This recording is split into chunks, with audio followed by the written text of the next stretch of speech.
చీమ ఉపకారం. అనగనగా ఒక అడవిలో ఒక నక్క, తోడేలు, జింక తమ జాతి వైరం మరిచి ఎంతో స్నేహంగా ఉండేవి. ఒకరికి కష్టం వస్తే మరొకరు ఆదుకోవడం, దొరికిన ఆహారాన్ని అందరూ పంచుకొని తినడం చేస్తుండేవి. చెట్టా పట్టాలు వేసుకొని అడవి అంతా కలయదిరుగుతూ ఉండేవి. ఒకనాడు ఒక గండు చీమ ఆ దారిన పోతూ వీటి స్నేహం చూసి ముచ్చటపడింది.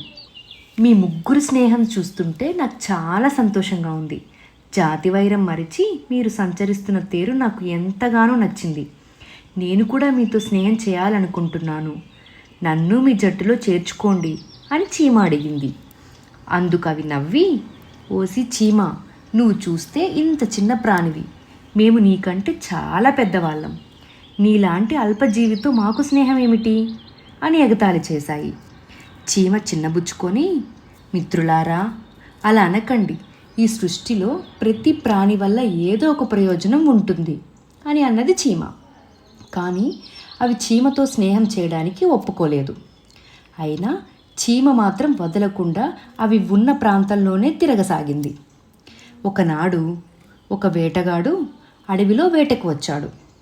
నక్క, తోడేలు, జింక అతని కంటపడ్డాయి.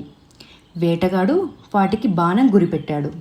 అది గమనించిన చీమ వేటగాడి కాలి మీదకి పాకి గట్టిగా కొట్టసాగింది. వేటగాడు గట్టిగా అరిచి చేతిలో బాణం కింద పడేశాడు.